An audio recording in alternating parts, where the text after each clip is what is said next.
different people in different parts of the world have had very different conceptions about what processes were like. I mean, read about Indian conceptions of time. You know, the whole Indian intellectual tradition has been based on quite different conceptions. I mean, even Vico in the 18th century in Italy, you know, was taken with the idea that processes might take place in a kind of spiral way, so that old processes would reoccur with slight differences after a certain period.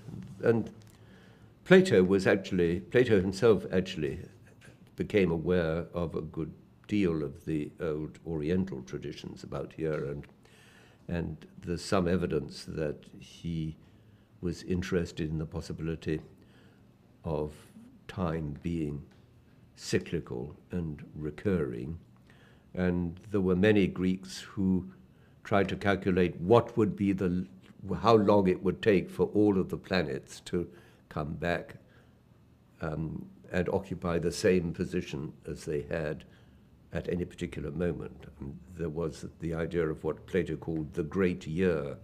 The Great Year was the time it took for the entire solar system to go through all its permutations and combinations and to end up with the planets and the sun and the moon and the rest all being in exactly the same configuration as they had been at the beginning of this year.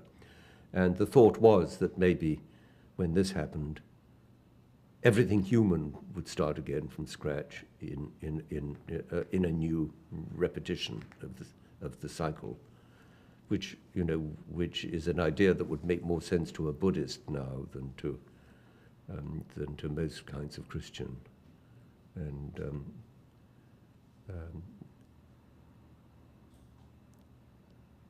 I'm not sure what else to add. I mean, the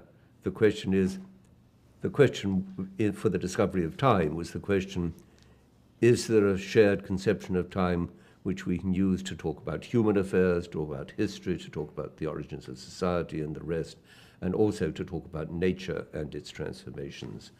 And the reason for writing the book was that it seemed to me that there were all kinds of histories of natural scientists' ideas about time, and also books of histories about how social scientists and human scientists had written about temporal process, and that it was worth for once in a while putting these together and seeing to what extent the arguments about the concept of time in human affairs and in the processes of nature had gone parallel ways at parallel times.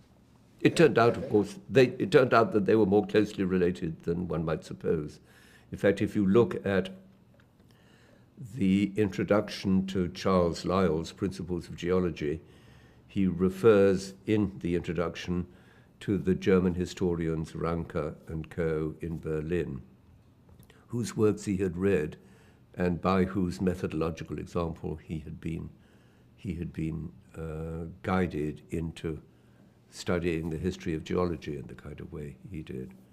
So that, in fact, historically, there has been a continuous interaction between the natural sciences and the human sciences in respect of the ways in which people's ideas about time have been continuously reformulated and revised. And this is to say, in a way, that Darwin would have been impossible without Lyell, and Lyell would have been impossible without Ranke. And to this extent, the introduction of evolutionary ideas into biology was a reapplication of ideas which had already been used in linguistics. That evolution, the categories of evolution as we now think about them in relation to changes in biological species, that these explanatory categories had already been used by people who had been studying the origins of, for instance, the Indo-European languages and how they all branched off from and differentiated from one another. I mean, Portuguese is specifically different from Romanian. The Romance languages are all generically different from the Slavic languages. All of these languages are, so to say, in different phyla from the Finno-Ugrian, I mean from Finnish, Hungarian, and Basque. And so you get the same kind of classificatory processes, the same kind of species formation, the same kind of classificatory processes in linguistics before Darwin, as you then find Darwin applying. I'm not saying that Darwin had read linguistics. He may have done. He didn't often give references. I know who I would like to ring up and find out, but